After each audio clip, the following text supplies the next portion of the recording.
Olá, meus amigos, Shalom Aleichem, sejam todos bem-vindos mais uma vez ao nosso devocional diário. Quando vemos a consagração dos muros de Jerusalém, uma coisa nos chama a atenção: a logística e a organização instituída por Neemias visando o restabelecer das coisas em seus devidos lugares.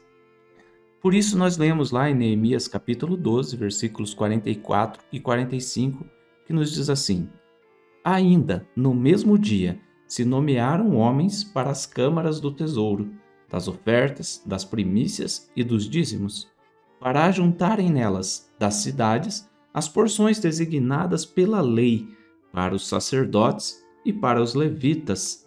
Pois Judá estava alegre, porque os sacerdotes e os levitas ministravam ali, e executavam o serviço do seu Deus e da purificação, como também os cantores e porteiros, segundo o mandado de Davi e de seu filho Salomão.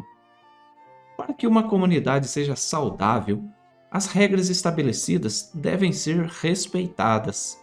Na nação sacerdotal de Israel, desde os dias de Moshe, ficou estabelecido que os dízimos seriam pertencentes aos sacerdotes, para que eles pudessem exercer seu ministério perante o Criador, para o bem do povo.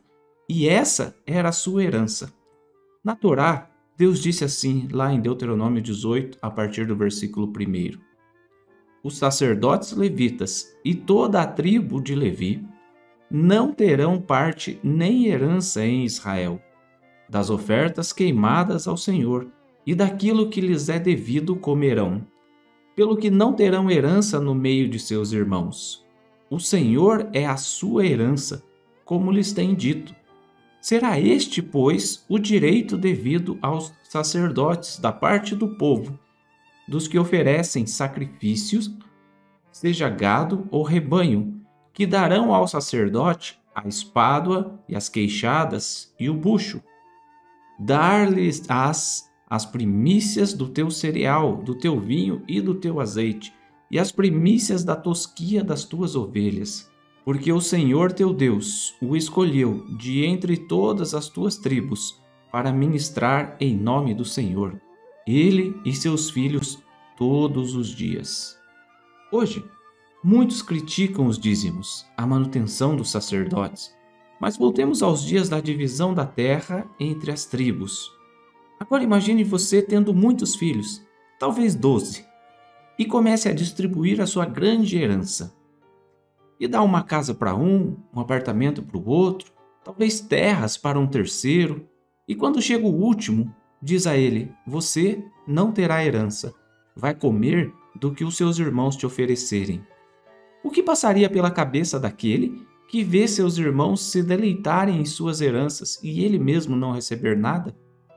Além disso, todos tinham as suas próprias profissões. Um podia ser pescador, outro fazendeiro, criador de gado, como as tribos de Ruben e Gad. Outro poderia ser militar, quem sabe, um advogado, um engenheiro, talvez. Mas você vai ficar só cuidando das coisas do santuário. Você não vai se envolver em outra coisa. Seu salário será esse. Você percebe que um sacerdote não tinha muita opção de escolha? Outro detalhe é que quando morresse parentes, amigos, todos podem ir ao sepultamento, mas um sacerdote não pode impurificar-se. Então ele tinha que ficar no santuário. Veja, quando morreram os filhos de Arão, por exemplo, Nadab e Abiú, eles ficaram lá, sem sair do santuário. Sem contar que se o sacerdote fizesse um sacrifício errado, poderia ser morto pelo Eterno. E ainda pode. Mas Neemias diz que Judá estava alegre, porque os sacerdotes e os levitas ministravam ali e executavam o serviço do seu Deus e o da purificação. Para que tudo funcione bem em sua vida espiritual, o sacerdócio deve exercer suas funções de forma adequada, nas condições corretas. Esse é o caminho para que Judá esteja alegre, quando espiritualmente percebe o seu sacerdote executando o serviço do seu Deus e é capaz de conduzir o povo à purificação espiritual. É bem verdade que há maus sacerdotes, que fazem coisas erradas e não se preocupam com o povo. Haja visto os filhos de Eli, por exemplo, nos dias de Samuel. Mas quando todos cumprem corretamente suas funções, como partes de um corpo, ele cresce de forma sadia. O Talmud diz lá em Pirkei Avot, capítulo 1, a Mishnah de número 16, arranje um mestre para evitar as dúvidas e não pagues o dízimo por aproximação. Quando somos fiéis e corretos diante do Eterno, Ele nos proporciona alegria em nossos dias.